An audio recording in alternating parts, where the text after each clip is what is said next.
Missed an episode of your favorite podcast? Choose from over a decade of content in our archives, not just the latest episode. All free at gcnlive.com. This is your call to action. Get prepared, America. Economy, survival, energy, disasters. This is USAPrepares.com. Informative radio, educational radio. Interact now by emailing instructor@USAPrepares.com or text at 434-390-7953. Class, please take your seats. Now, your instructor, Vincent Finelli. Speaking of disasters, what do you hear about what we're going to talk about this hour? Everyone all set? Cocked? Locked? Here we go. Your dial set correctly to USA Prepares, and we're delighted you're here. We broadcast 2 hours from high atop the Missouri Ozark Mountains, and Kyle's engineering the broadcast. If you'd like to call us, 866-582-9933, 866-582-9933. Listen line, 605-477-3249, 605-477-3249. The listen line's up 24/7. And for those of you who are new to the class, there are over a couple hundred of us here at USA Prepares. And we're innovators, we're medical doctors and researchers and broadcasters and authors and programmers and physicists and inventors, and we don't take direction very well. And I'm delighted to introduce to you your newest instructor from Canada, Tony Mitra. His website, TONU.org. Welcome, Tony Mitra. Hello. Hey, Tony. It's great to hear your voice. Yeah.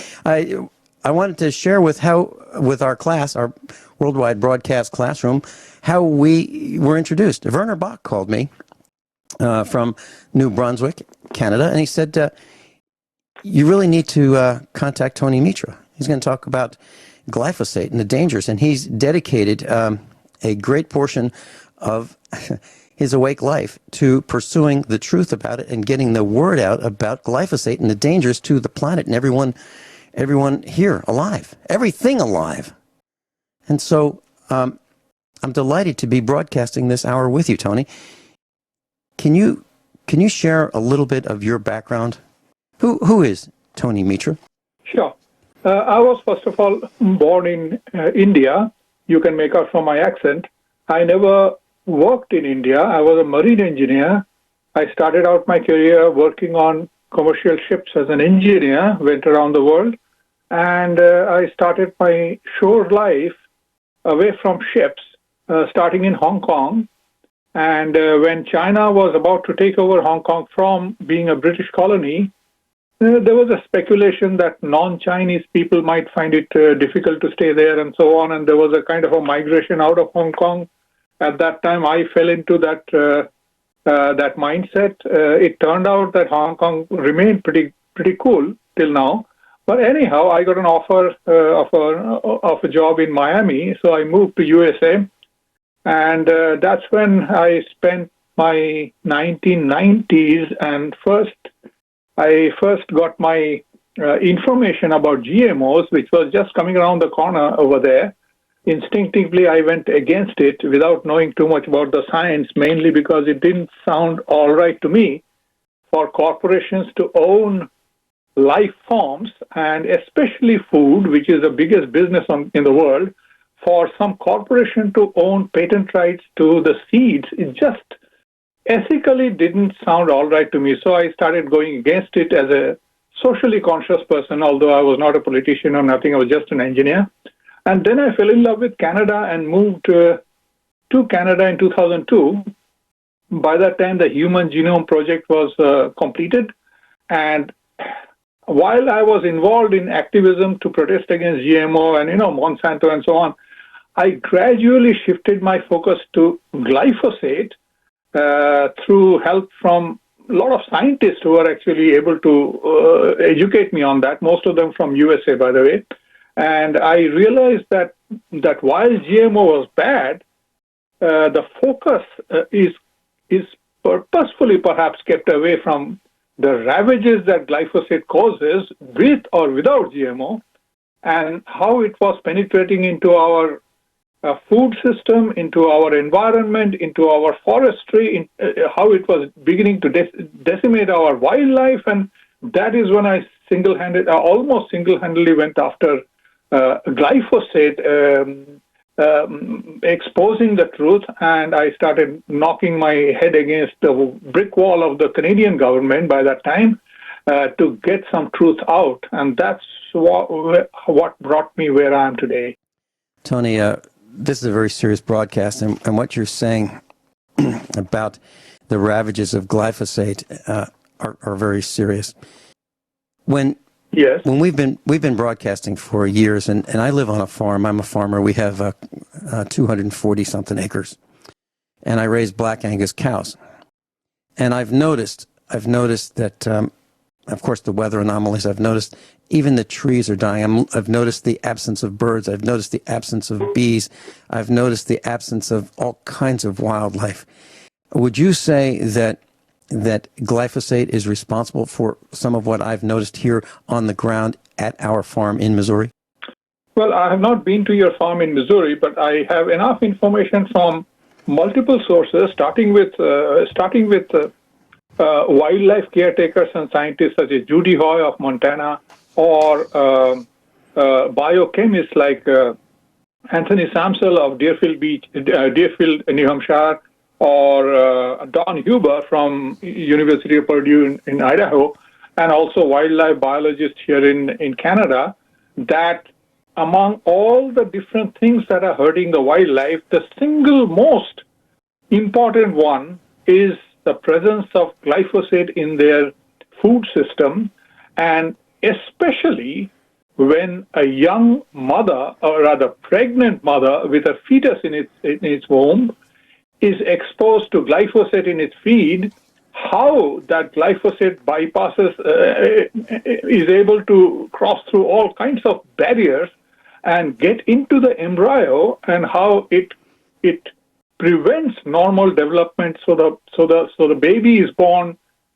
deformed in different ways, and that baby, as a wildlife, whether it's a deer or a moose or a rabbit or a bird, is unable to reach full maturity and reproduce successfully. And that is the beginning of the catastrophe that we are beginning to face both in Canada and USA. And there's one very common way of identifying that is, if you're a hunter or if you're a wildlife watcher, you might notice ungulates or herbivores or leaf-eating hooved animals that appear to have disproportionate upper and lower jaw, where the lower jaw is much shorter, so the upper jaw is projecting out and its underside of the palate is exposed, or the other way around, and therefore the upper teeth and the lower teeth don't kind of match each other, and they cannot crop the plants off properly, and this is a very typical deformation that happens during the growing period of the fetus, and that is also with birds. With one beak is bigger than the other, it cannot close its mouth properly, and things like that. This is extremely prevalent today, other than many other defects like skewed sex ratio and so on. Tony, Mitra, I've seen it. I've seen it here in Missouri, exactly what you're talking about. And here's one of my concerns. Many of the farmers that surround us buy feed. They buy feed from the mill, they buy feed from the farmers' agricultural cooperatives, and they just trust that the company that sells it to them is going to sell them wholesome, nutritious feed for their beloved animals. We don't use that. We don't feed our animals corn and grain. We just feed them grass. We grow the grass. We're very careful. We don't put fertilizer we don't put pesticides, insecticides, commercial fertilizer. We just use cow manure from our own cows. And our cows are doing okay. However, the farmers surrounding us are feeding grains. Now, there is no way that I know of that you can keep deer from the fields, wild deer and other wild animals, from hopping over the fence, over the barbed wire fence or the electric fence or the whatever kind of fencing there might be, into those fields to keep them from eating this feed, this glyphosate feed. Do you think that is contributing to the problem as well? Yes, it is, but there is more to. Yes, I agree with you. It is, but this is a result of something more dangerous that's happening in the forests to start with, both in Canada and the U.S. The logging corporations who have got the contract to do systemic logging and then replanting and so on. One of their approved practices is to apply glyphosate aerially over the forest to kill all weeds and all competition to the new saplings that they are obliged to plant. And whether the saplings are GMO or not, I don't know. But the spraying of glyphosate to kill everything else, first of all, encourages monoculture in the forest. Forest is not just one tree. It is a combination of entire ecosystem. So that's one problem. But the other problem is that is why glyphosate is getting into what the wildlife eats, and they can't eat it. They get sick, and that is how they are coming out of the forest to look for alternative food, and that's how you find them trying to eat the cattle feed that is stored. So it's a combination effect. First of all, they are being pushed out of the forest itself because of glyphosate. Wow, you have just connected so many dots so quickly, Tony Mitra. As you say this, it reminds me of the days that I've mentioned on the air here. We have some streams that run through our farm, and our farm is higher up than the surrounding area. So what I'm saying is water is not running downhill from our neighbors onto our farm. So if our neighbors are polluting their farm with, let's say, phosphates or fertilizer, it's not ending up on our farm because we're higher than they are.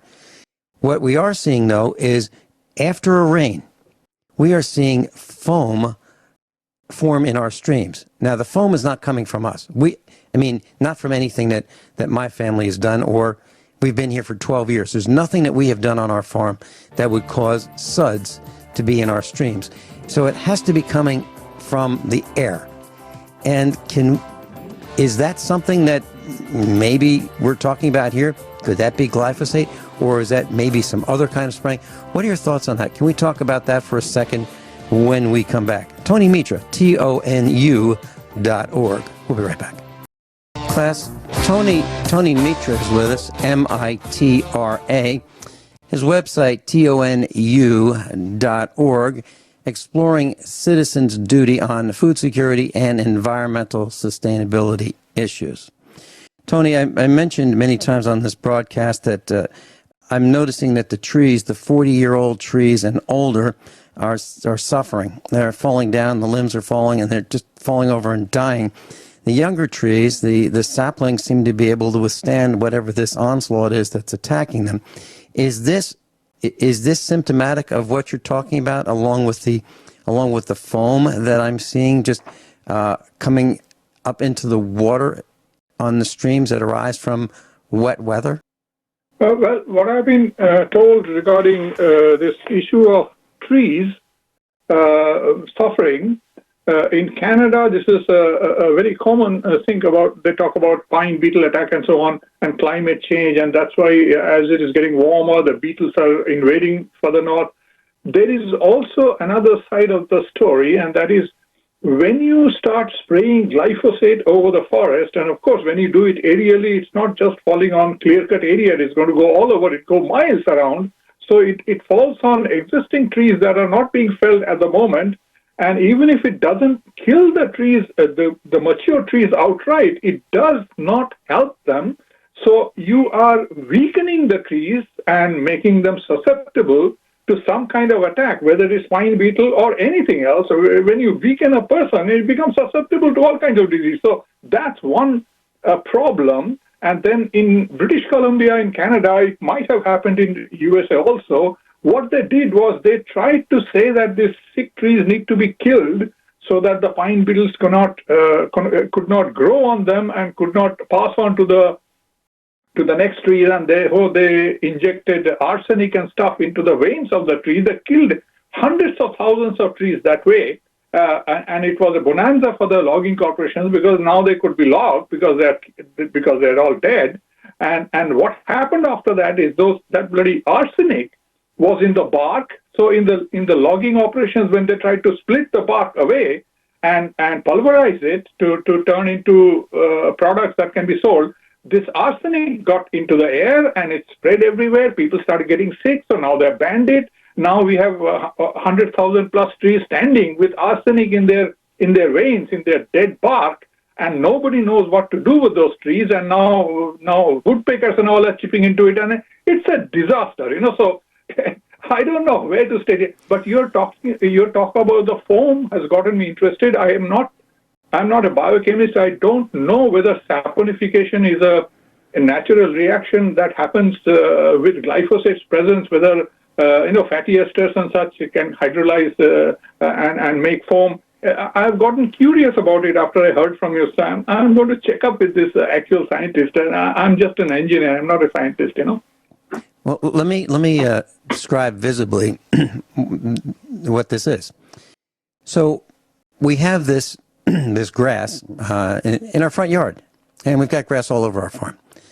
And as it rains, we can see the water running downhill, and it goes into a culvert right across under our driveway, and it collects there.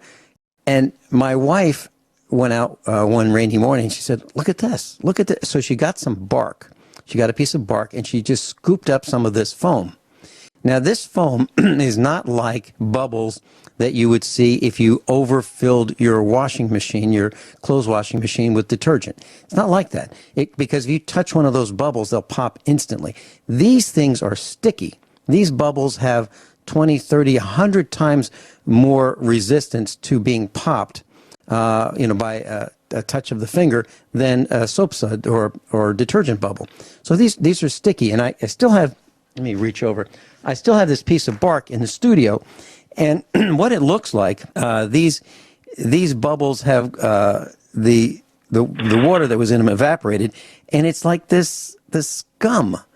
The bubbles turned into a scum. Now, we didn't put it here, so it had to come from the air, and I'm concerned about it. And if you need a sample, I can send a sample wherever you'd like, and you can take a look at it. As a matter of fact, what I should do is take a picture of this bark.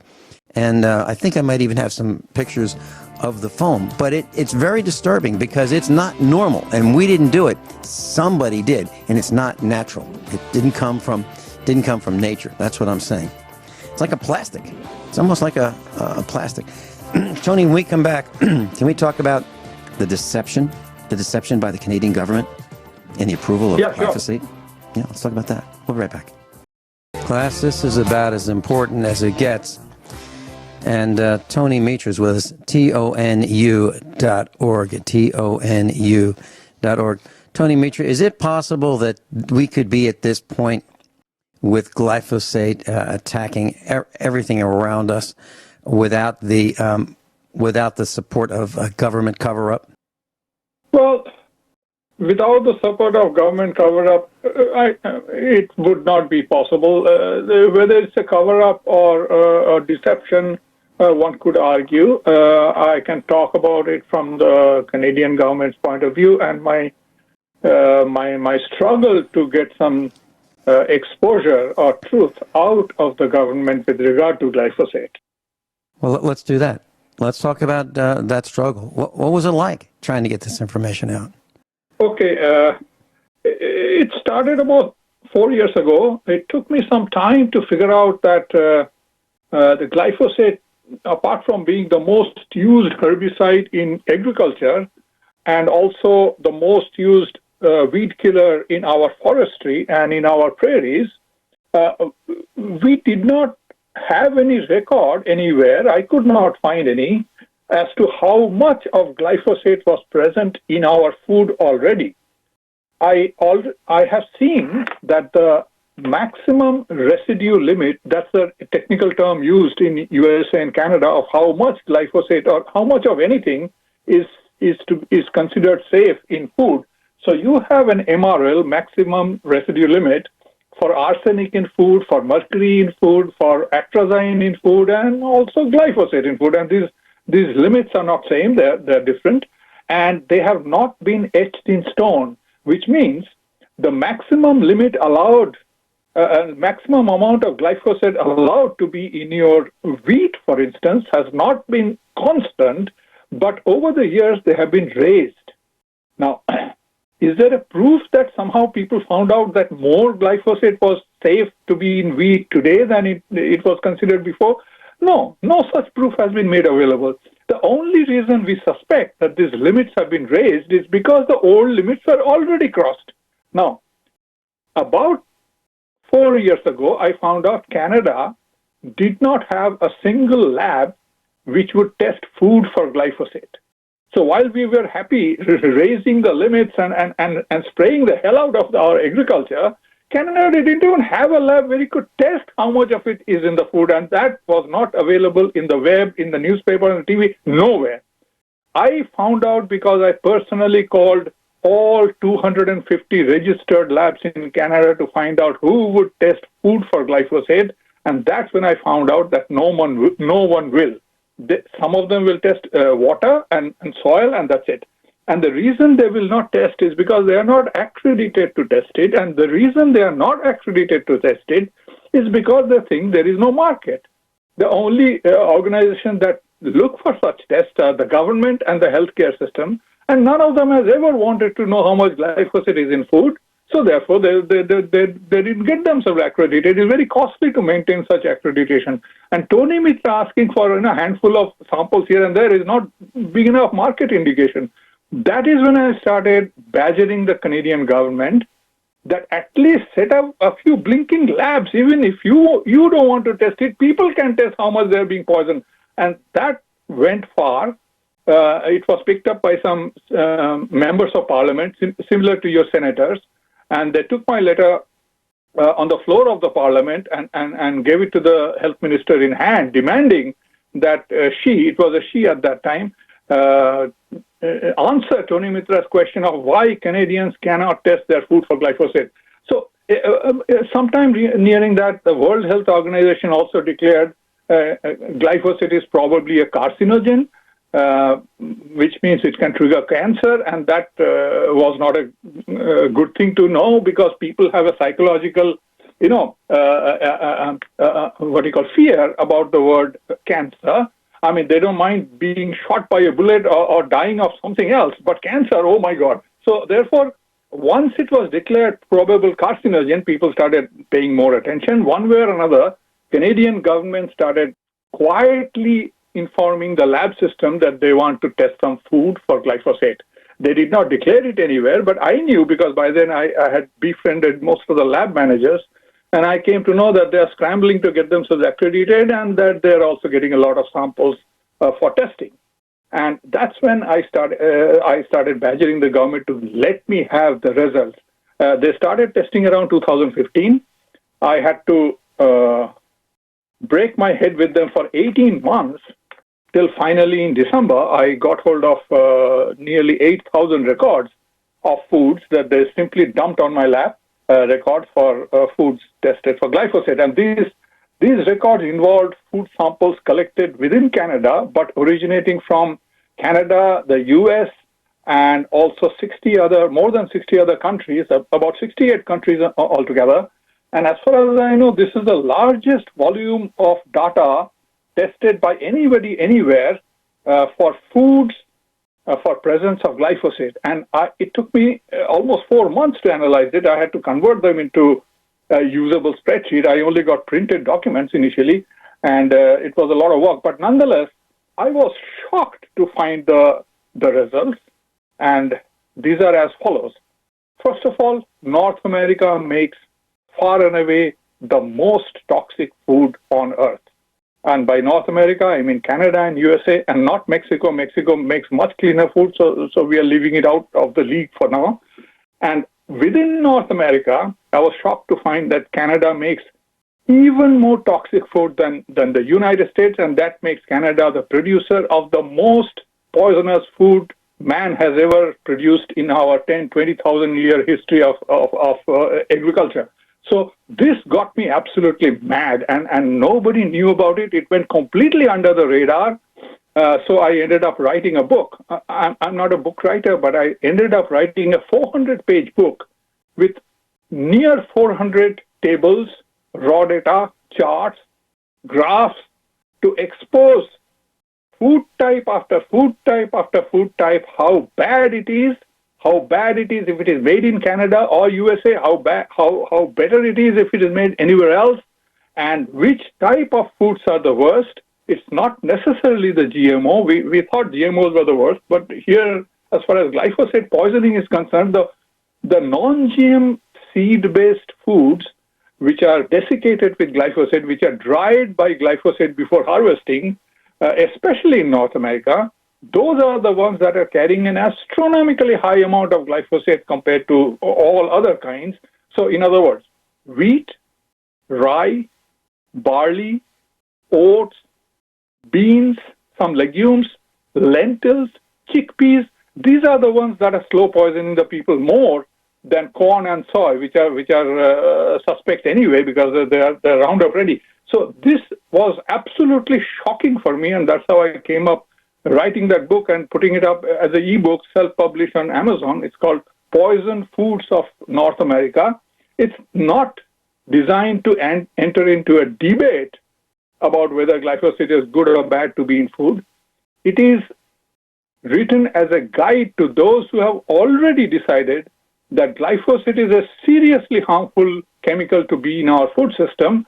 And my observation that the food web for North Americans have become a minefield of glyphosate. It is a minefield, and navigating it is going to become increasingly difficult for ordinary people who cannot afford, say, organic food all the time. So this is a guide of how to step around this our food system and hopefully reduce your exposure to this slow poison. That's how I ended up writing the book. Tony Mitra, Dr. Norman Shealy is one of our senior faculty. He's a medical doctor.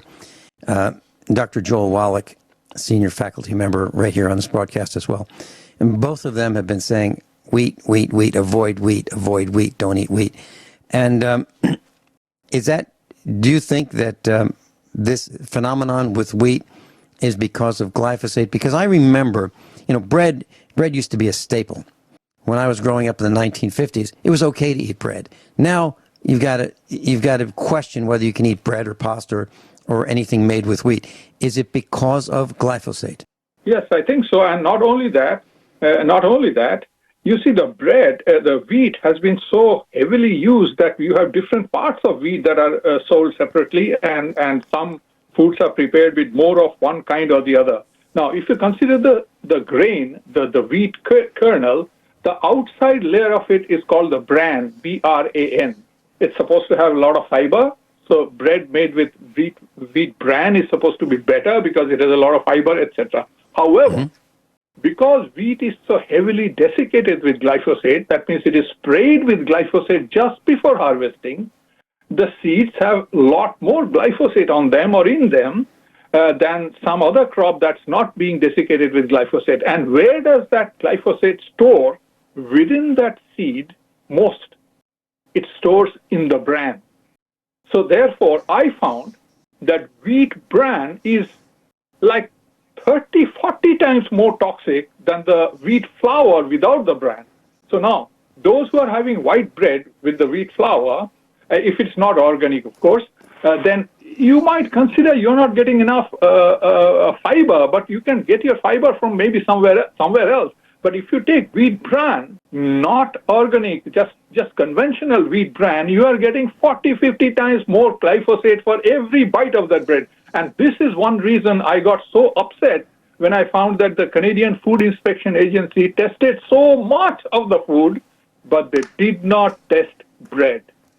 And this has been a major vexation for me, and right now I'm trying my best to coax them, you start testing bread now, so that we can know which kind of bread, which brand of bread, whether white bread or brown bread or this or that, which one is having more glyphosate than the other, so that people can find their way around this absolute minefield, Tony Mitra, this is very upsetting to a lot of people because they're realizing that they've been duped, they've been hoodwinked, they've been conned. And here's the next question. If someone in the preparedness mindset has stored pasta made with wheat for, let's say, 5 years, does the glyphosate deteriorate over time, or it becomes safer in that product that's 5 years old than it was when that product was brand new? Can you answer that when we come back after these commercial announcements? Tony Mitra is with us. Tony, so the question is, if we have stored wheat products, long-term storage wheat products, does the glyphosate deteriorate over time? Is it safer over time, or is it just as deadly today as it was when the spaghetti was being manufactured and put in the box? Very good question. I don't have the correct answer to it. I'm going to look into it, but I can tell you a few things about longevity of glyphosate as against other toxins or other chemicals. Glyphosate metabolizes into a product called AMPA, which is just as nasty, and over a period of time, in certain conditions, it would metabolize, it would disappear, or it would become inactive. Even if it doesn't disappear, it doesn't do anything, and under certain other conditions, it becomes active again. This is because it's a chelator. It grabs onto metal ions, and if it finds something, it will grabs onto, and then it becomes inactive. It becomes kind of invisible. You can say it's no more harmful. But if something happens by which it has to let go of the metal ion, then it becomes active again, and then it starts hurting. This is one problem. The other problem is that, of course, it's an antibiotic.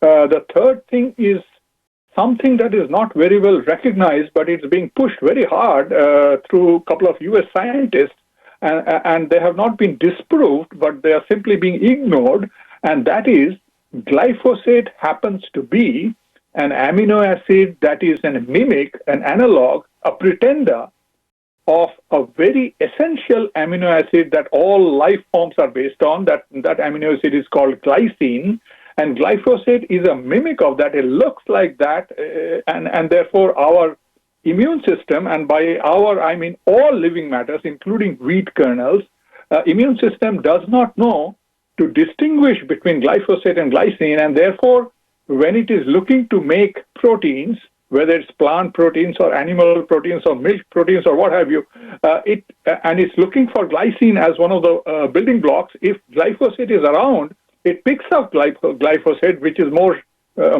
shiny, so to speak, compared to glycine, and then it incorporates it into those massive proteins. And now you have this protein, which is essentially a rogue protein because it has glyphosate instead of glycine, which does not behave the same way as glycine should. So now you have a protein that does not work, or it works contrary to the way it's supposed to work, and that's how it triggers all kinds of diseases when these proteins get into your brain or your bone or your liver or your thyroid or whatever.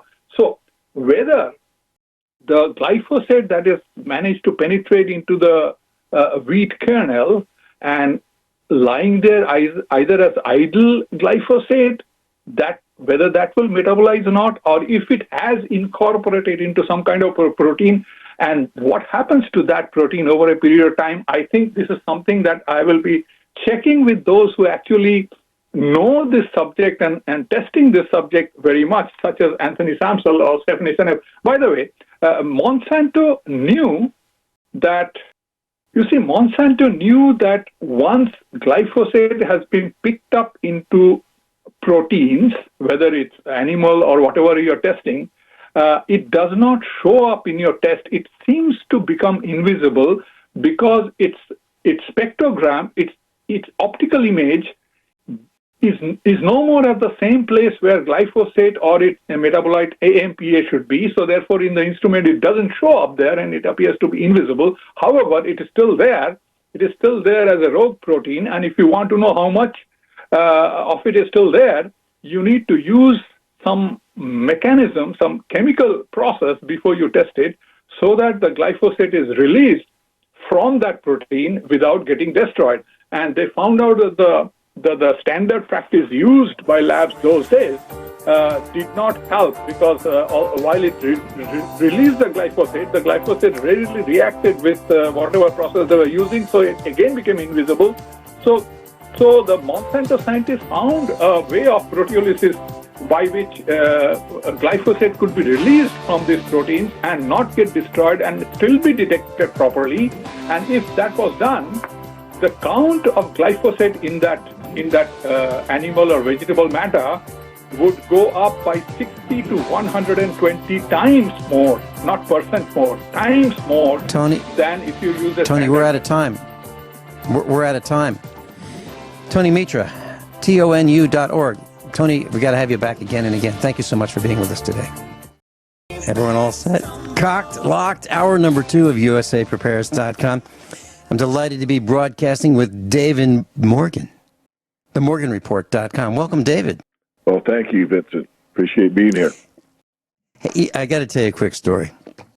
So I was at this preparedness conference, and I was getting ready to do my seminar. And I walked through the convention hall, and there's a guy selling ammo cans. He had a lot of them. I'm talking about 30 caliber ammo cans, 50 caliber ammo cans, and larger munition ammo cans. And I said to him, I'm going in that seminar back there. I had my blazer on and my dark blue jeans and a solid color shirt and a tie. And so I didn't look like I was going to be someone who's going to run off with his ammo cans. I said, just like to borrow 2 of them, a 50 and a 30 caliber ammo can. May I borrow them? And I'd like to talk about them during my seminar. So he said, sure. So I brought them into the seminar and I put them on the table next to the projector.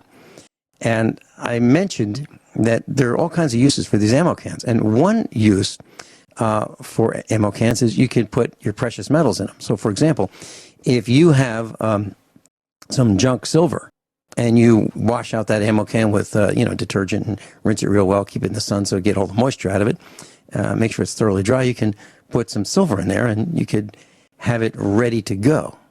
As a matter of fact, if you get the larger can, the 50 caliber ammo can, which is available for less than $10, it comes with a gasket. It's made for carrying ammunition, into combat. So it's really rugged. And if you were to put junk silver in there, you could literally fit $1,000 face value of silver, sometimes called junk silver, in a 50 caliber ammo can and weigh about 70 plus pounds. And you could have it ready to go. So, for example, if you had that much wherewithal, and if you did put it in silver, and if you did want to make it portable, you could have it ready to go. Now, how much is that worth right now? About $13,000, maybe $14,000. But, it's gone up and down. It's been as high as $33,000 at one time, maybe even more than that. But what I'm saying is that is a way of storing it, because people are concerned, well, where do they put their silver?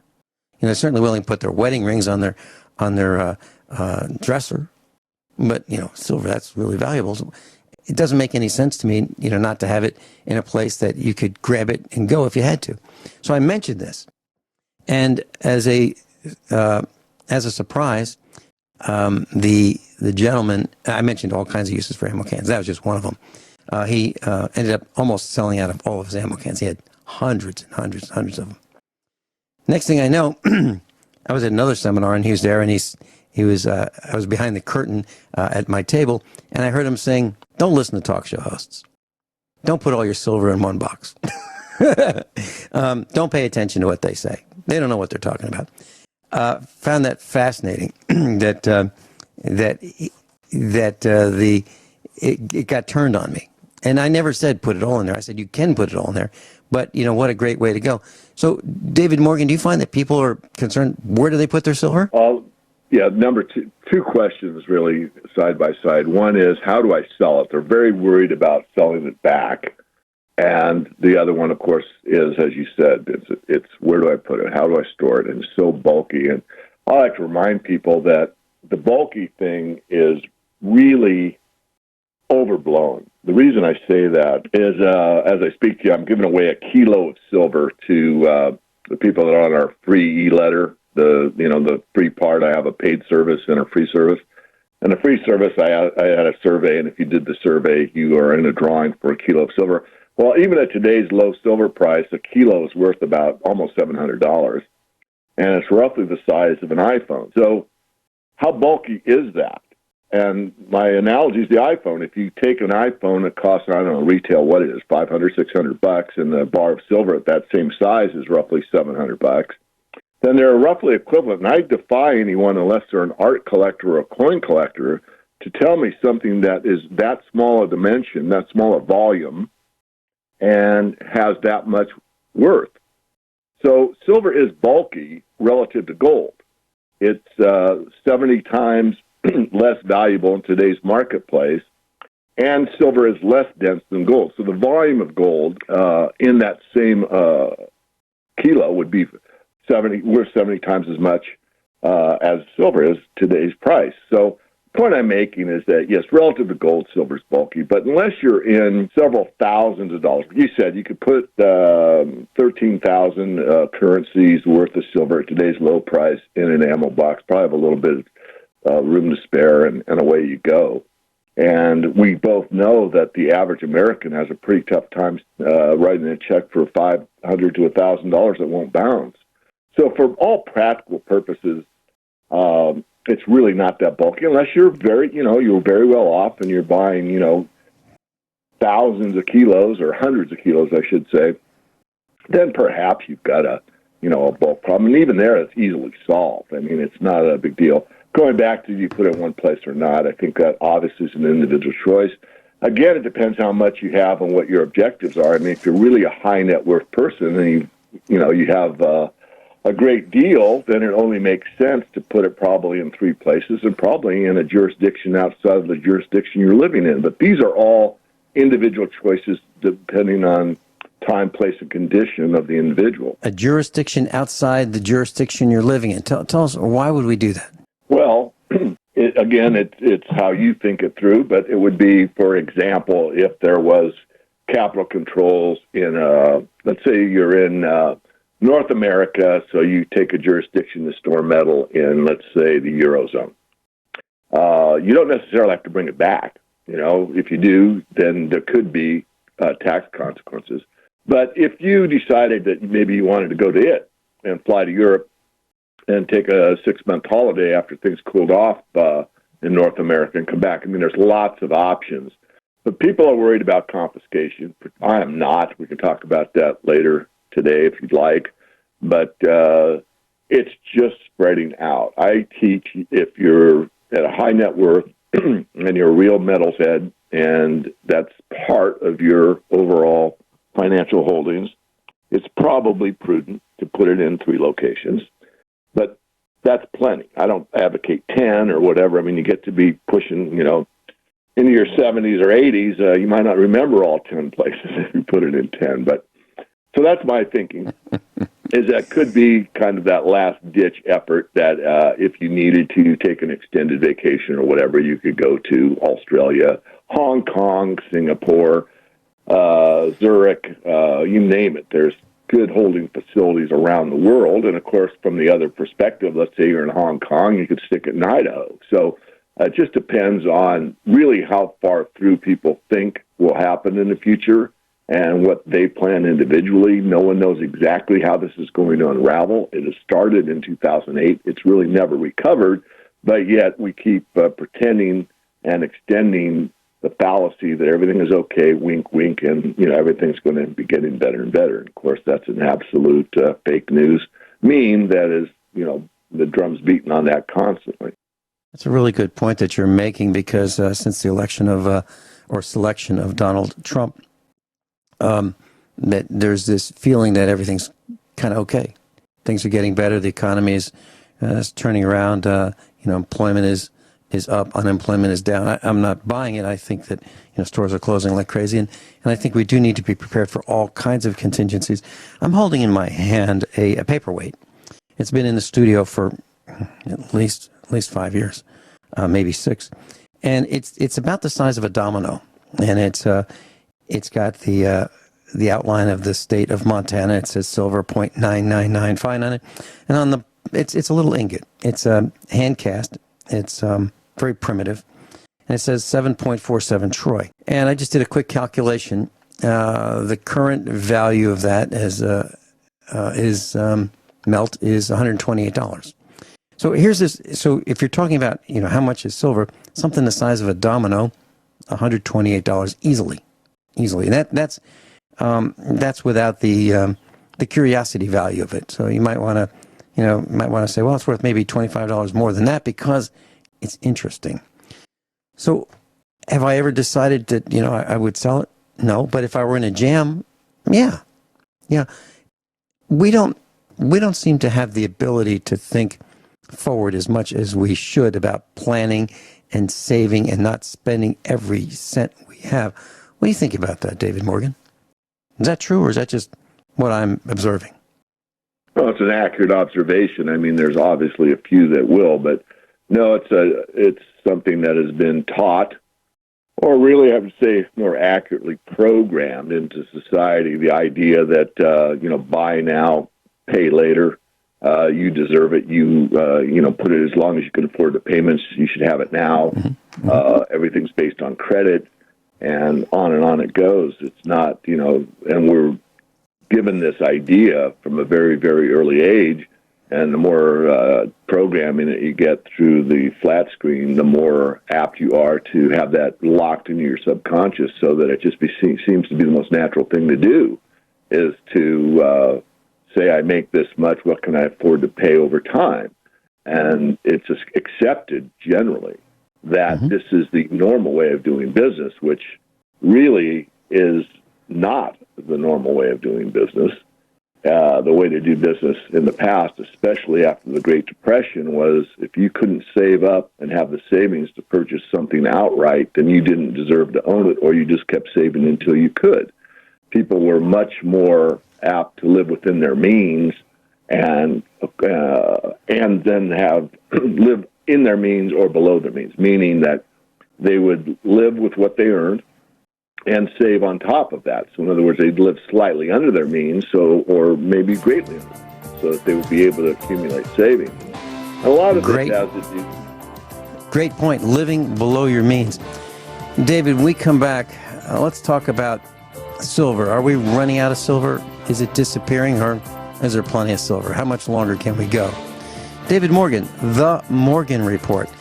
Post on the website. It's page number 1. If you'd like to go to the link under the Instructors tab. Class, David Morgan's with us, themorganreport.com. David, I'm pretty sensitive to recycling. I'm pretty sensitive to the economies here at the farm. And one of the things that I've noticed is lead-acid batteries. We have about 30 of them here at the farm. Sometimes they only last 3 years. So at that rate of replacement, I'd be replacing 10 batteries a year. And at $100 a piece, that's $1,000 a year in batteries, unless I can make them last longer, which I'm working on. And here's the question. So we recycle batteries, and a lead-acid battery from a car or a small truck used to have a $2 core charge, $4, $6, $8, $10. Now it's up to $18 or more. But that does not apply to silver. Now, I'm looking around the studio here, and I've mentioned this many times, that there are silver used in contacts of all kinds, all these switches that I have here in front of me, and even the light switches throughout the house and businesses have silver contacts. When those switches wear out, we just throw them away. That silver ends up in the landfill. There's no deposit that I know of on light switches to recycle silver. And lots of silver gets thrown away. Are we running out of silver? Well, it depends on your perspective. I mean, if you look at from how much silver has been mined since we started keeping records, the ratio of silver to gold, the natural ratio, what is in the Earth's surface or how we mine it out, is roughly 9 to 1. I'll use a factor 10 to 1. So over time immemorial records, there's roughly 6 billion ounces of gold and 60 billion ounces of silver has been taken out of the ground. Now, where are we today? In investable silver, so I want to distinguish two classes of silver. Silver that's above ground in a landfill is not investable. You can't go in there and dig it out and make money on it. So what's in investable form either means a commercial bar, which is what's traded on the exchange on the paper markets, and what's available in what I call the retail market, which is your Montana paperweight, my silver kilo, a silver eagle, any government mint, or any privately minted silver round. So all of that silver is roughly 2.2 billion ounces.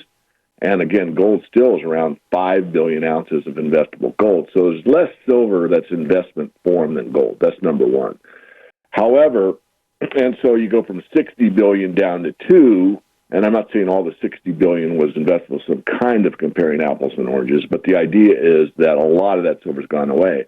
Now, to digress a bit in the recycling, a great deal of silver is recycled. It's roughly 160 million ounces per year, and most of that comes out of electronic waste.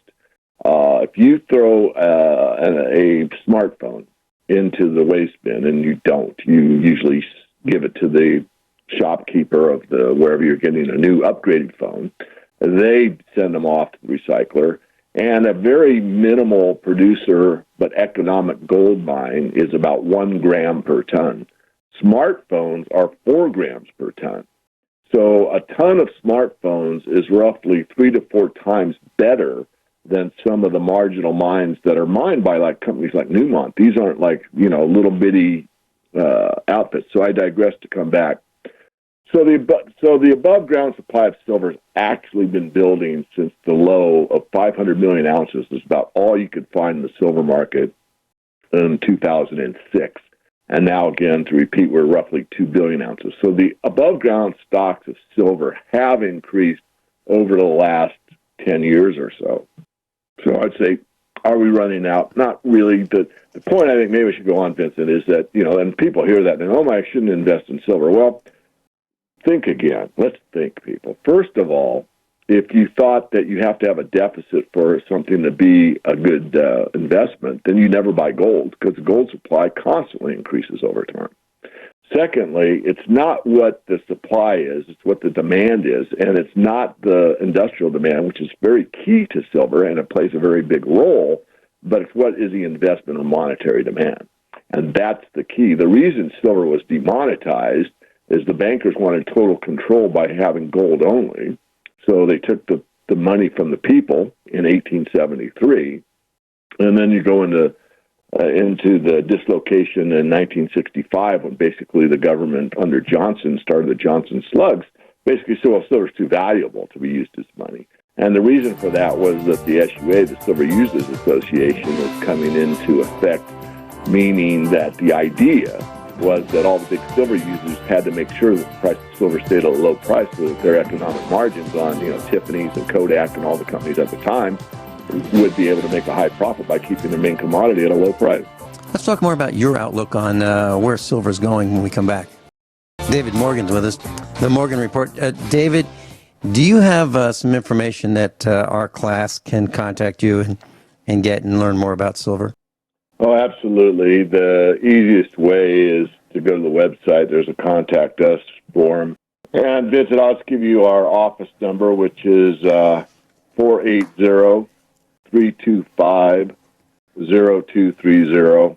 I'll repeat it. It's 480-325-0230. Just let Bruce know that, you heard me on USA Prepares, and he'll put you through. Thank you. Well, that's great.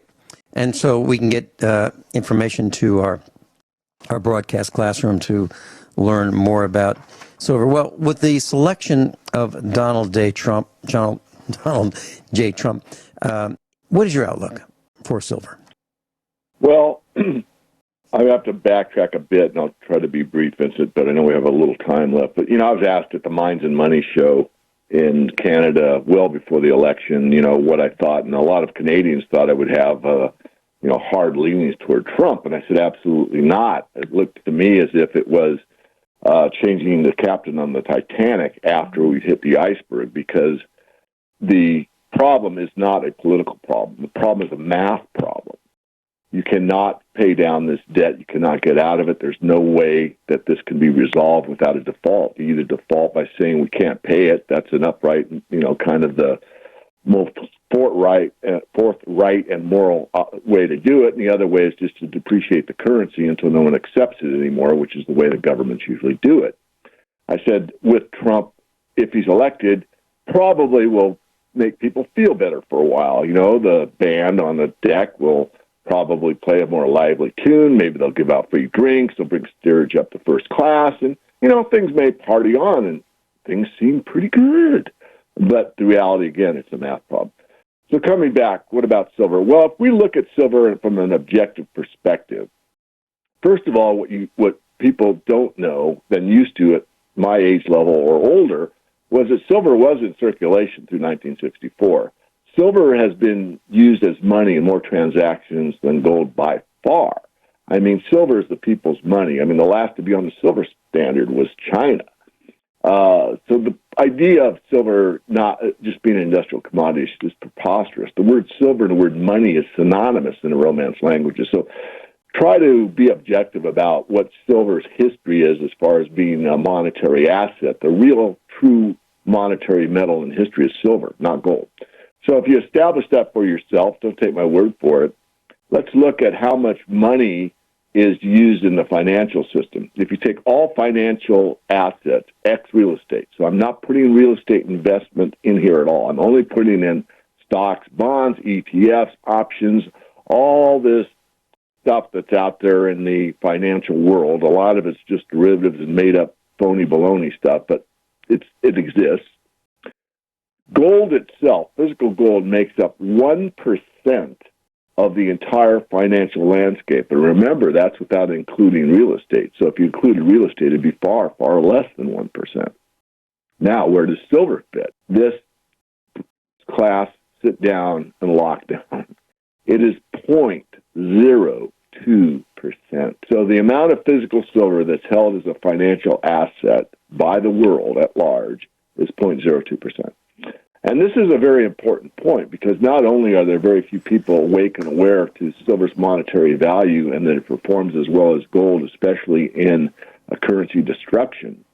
In fact, it performs much better than gold in a currency destruction, but there's very few that are awake enough to actually have it or hold it as an asset, which is a good thing in a way, because it's a lot easier to move a small market than a big market, which means that if we doubled the amount of people that woke up and bought some constitutional silver, junk silver, if you want to refer to it that way, and held it as protection or barter or whatever the case, then that would have a huge demand on the market. And this means only, 0.02% of the population, again, which isn't very many people.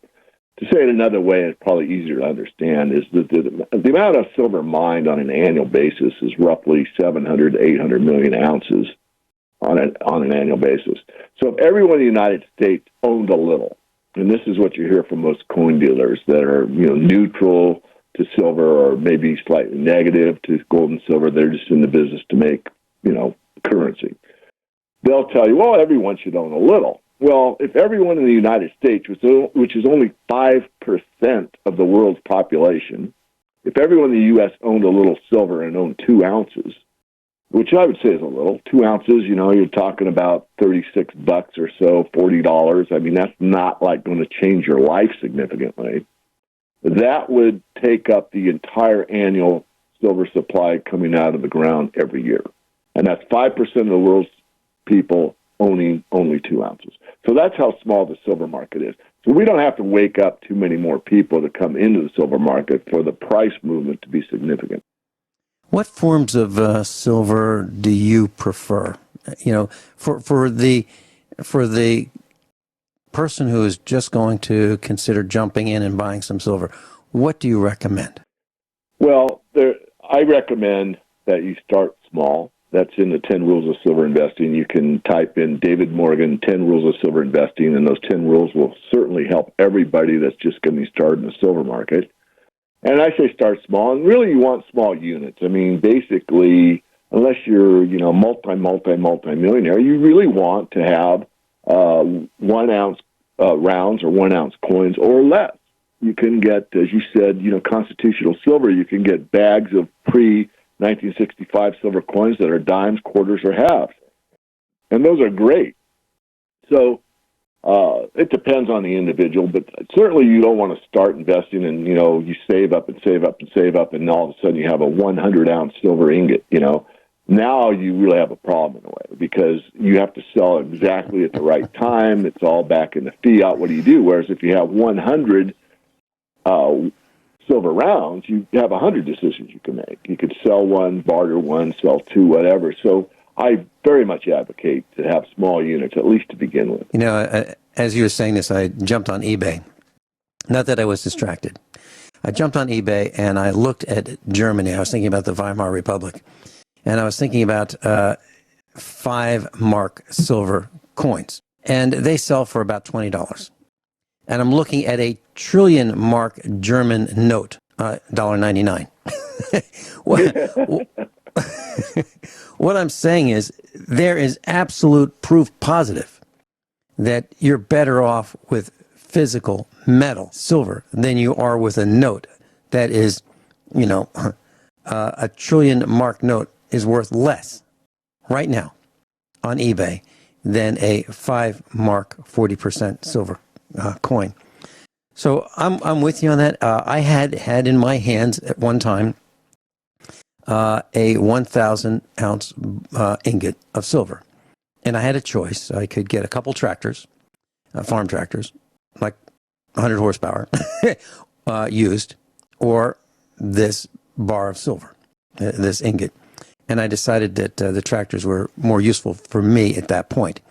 And that was the right decision because from what I understood later on, that if you did want to part with that, there are also paper documents that need to be filled out at the 1,000 ounce silver level. Is that correct? Depends on the state, depends who you're dealing with, but generally speaking, that's correct.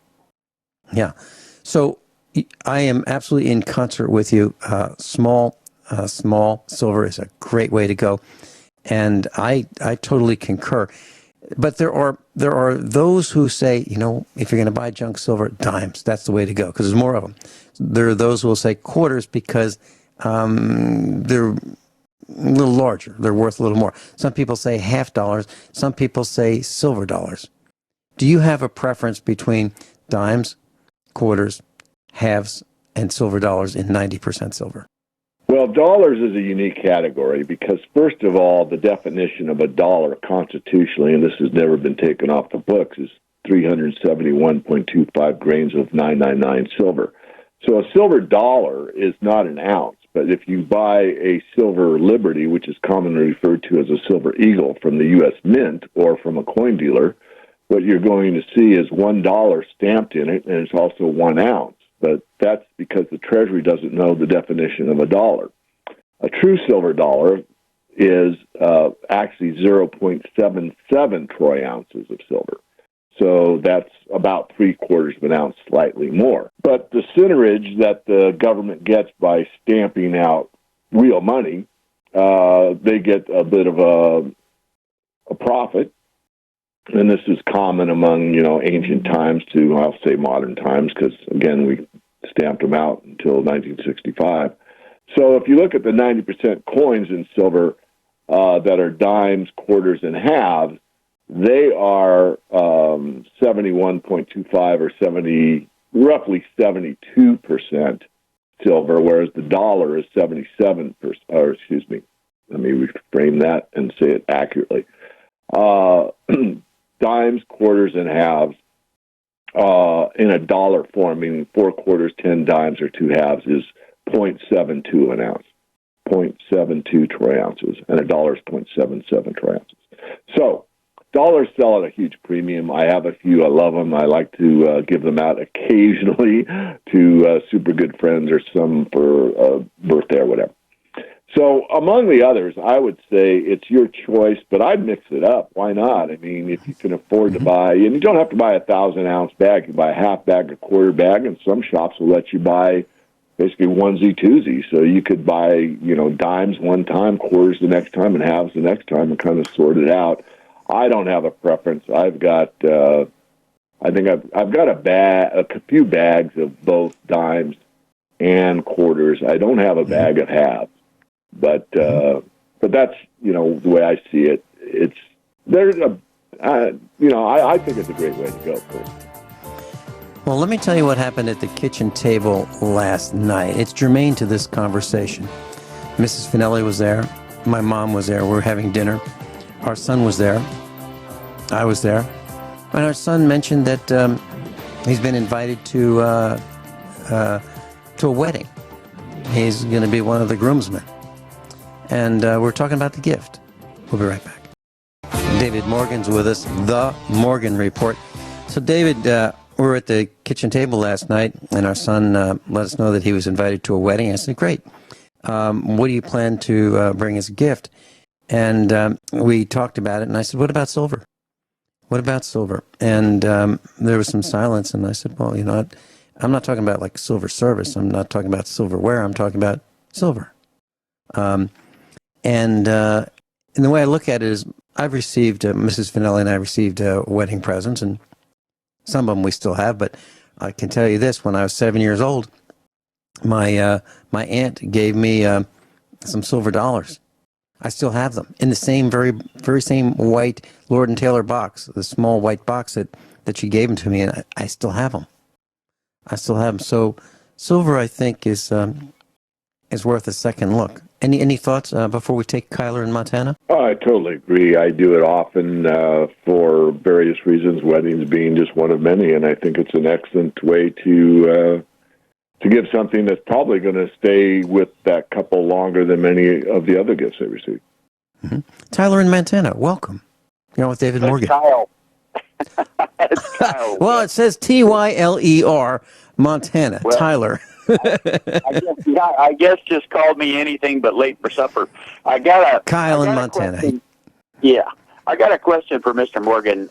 Sir, for about the last 10 days, no matter even if gold went up 2 or 3, 4, 5, $8, silver just seemed to continue to drop about anywhere from 7 to 20 something cents a day.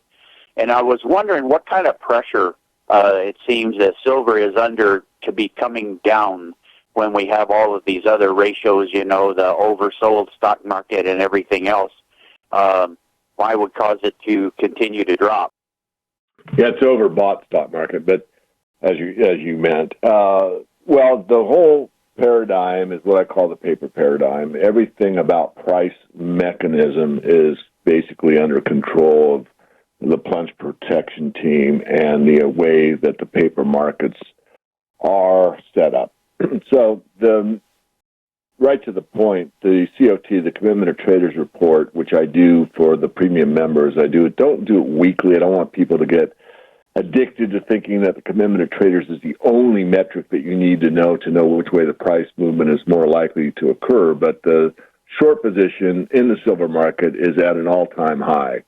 And I saw that in the summer of 2016, and I got all the Morgan Report subscribers out of their trading positions because we are long-term believers, so we keep about 70-75% core positions that we never touch regardless of price movement. But it's always nice to take a hefty profit January into the summer months, and I called it right at the top because of the COT report.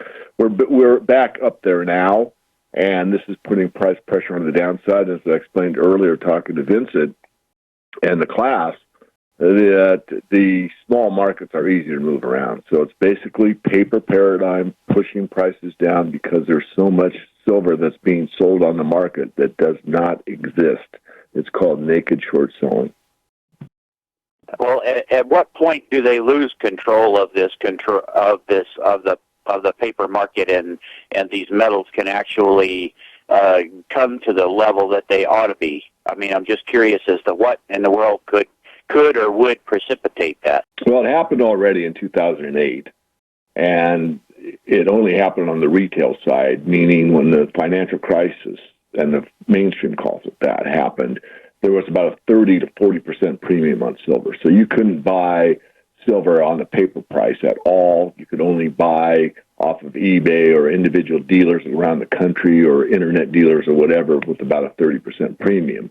Save the fact that you could arbitrage it, which is what I did. I bought 3 1,000-ounce bars off the exchange at their $9 price, sent them to a friend of mine that runs a mint, and had them drawn and cast, well, not cast, but basically swapped them for half-ounce rounds that held the premium.